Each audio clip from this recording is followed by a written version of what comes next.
Bismillahirrahmanirrahim. Assalamualaikum warahmatullahi wabarakatuh. Saya Muhafiz Al-Ghifari dari kelas IE C5 ingin mempresentasikan mengenai tugas mandiri pertemuan kelima otomasi industri. Pertama-tama, saya akan menjelaskan apa itu listrik dan bagaimana listrik itu dibuat. Listrik adalah suatu energi yang hanya dapat mengalir pada suatu media saat adanya perbedaan potensi antara muatan positif dan muatan negatif yang menghasilkan berbagai macam efek seperti petir, listrik statis, induksi elektromagnetik, dan arus listrik.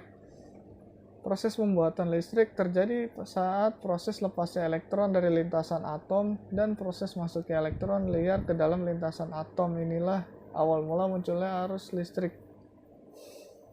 Bagian utama dari pembangkit listrik adalah generator, yaitu mesin berputar yang mengubah energi mekanis menjadi energi listrik dengan menggunakan prinsip medan magnet dan penghantar listrik.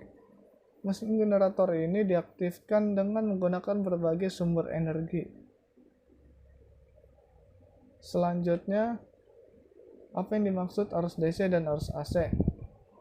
Arus AC atau sebutan lainnya alternating current merupakan listrik yang besarnya dan arahnya selalu berubah-ubah dan bolak-balik sehingga membentuk suatu gelombang.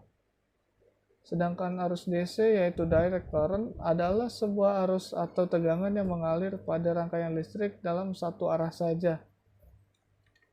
Selanjutnya penggunaan arus tinggi dan arus rendah. Arus rendah tegangan tinggi biasanya dijumpai pada peralatan listrik elektronika seperti TV, komputer, laptop, remote, alat ukur listrik, dan peralatan elektronik lainnya. Contoh alat tersebut membuat komponen elektronika yang menggunakan arus kecil seperti resistor, kapasitor, LED, dioda, dan lain-lain. Sedangkan arus tinggi bertegangan rendah biasa dijumpai pada peralatan listrik tenaga seperti generator pembangkit, motor listrik, transformator, kubikel, gardu listrik, dan lain-lain.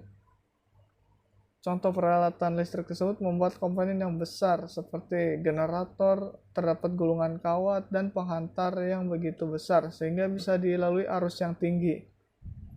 Selanjutnya, bagaimana peran otomasi industri bagi perusahaan?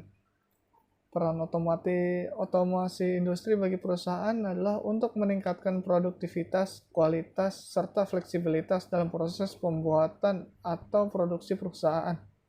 Tujuan lainnya untuk mengendalikan kualitas sistem komputerisasi untuk merencanakan, mengumpulkan data, dan pengambilan keputusan untuk aktivitas perusahaan. Selanjutnya, apa itu arus negatif dan arus positif? Arus positif dan negatif terbentuk apabila arah arus searah dengan arah muatan positif atau arah arus listrik yang berlawanan dengan arah aliran elektron.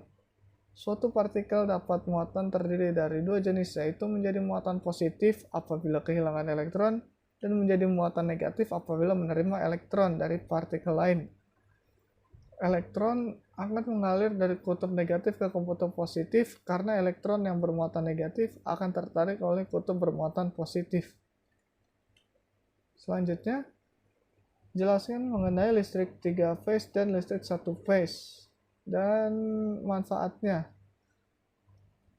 Listrik 1 phase adalah jaringan listrik yang hanya menggunakan dua penghantar, yaitu satu sebagai kawat phase atau L dan kedua sebagai kawat netral atau N. Listrik 1 phase menggunakan biasanya untuk rumah karena tidak memerlukan daya besar, dan untuk peralatan di rumah hanya menggunakan listrik 1 phase dengan 220 sampai 240 volt. Listrik 3 phase adalah jaringan listrik yang menggunakan 3 kawat phase, yaitu R, S, dan T, dan satu kawat netral N atau sering dibilang kawat ground. Menurut istilah, listrik 3 phase terdiri dari 3 kabel bertegangan listrik dan satu kabel netral. Umumnya listrik 3 phase bertegangan 380 volt yang banyak digunakan untuk industri atau pabrik. Selanjutnya, penggunaan arus pada PLN.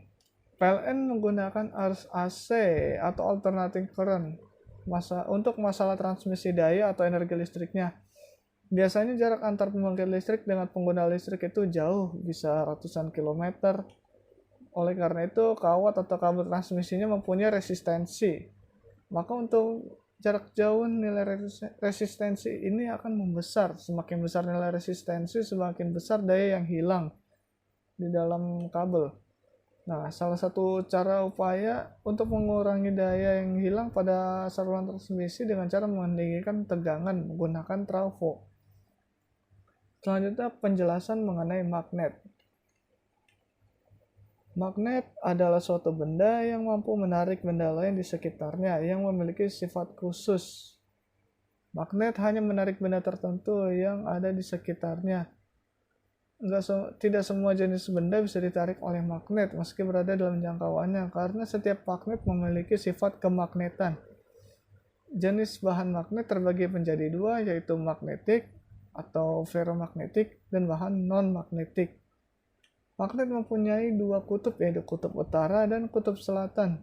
Kutub magnet adalah daerah magnet yang berada di ujung-ujung magnet. Apabila kutub magnet yang sejenis didekatkan satu sama lain, kedua kutub akan saling tolak-menolak. Sebaliknya, ketika kutub yang berlainan akan saling tarik-menarik. Magnet dapat dibuat dengan berbagai cara, yaitu cara menggosok, cara induksi, dan menggunakan arus listrik.